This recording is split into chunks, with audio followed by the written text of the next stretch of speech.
How you doing? NFL season's back, huh? Do you know they used to serve beer in glass bottles at games? Did you also know that they do not serve glass bottles at games because of the beautiful, wonderful city of Cleveland? You're welcome, everybody. That's right.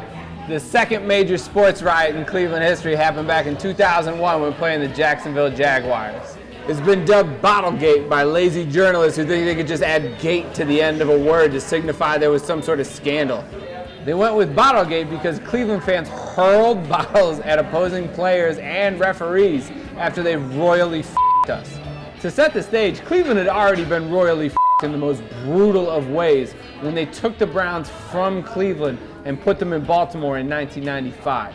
It was the loyal Browns fans, the people of Cleveland, that fought to keep the name, colors, and history in the city of Cleveland and attach it to an expansion team that would start in 1999. The city of Cleveland did that. The people of Cleveland did that. It was beautiful. The growing pains were hard to watch in the first 2 years under Chris Palmer, but in 2001 we hired Butch Davis from the U.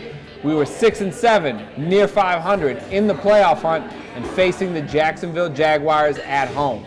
The city was starving for a winner. 7-7 would have been huge, and people were excited, and people were celebrating extra hard in the Muni lot before that game.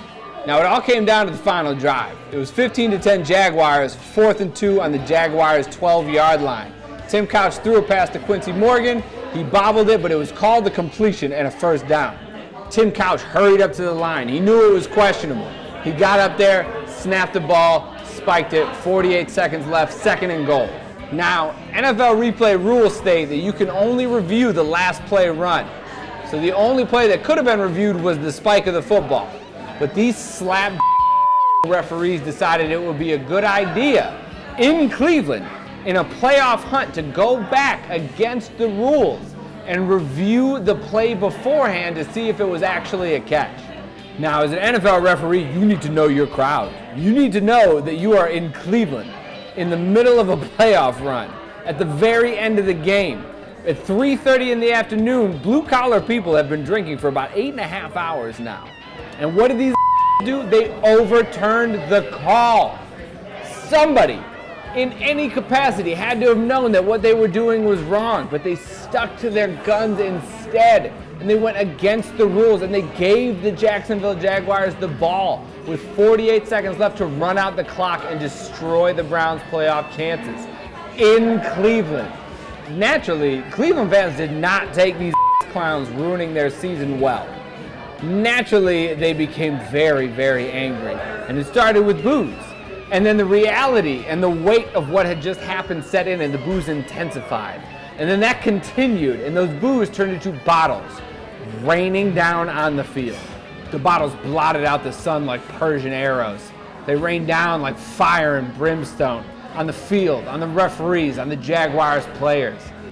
Honestly, no. I really don't feel that bad for the players or the referees.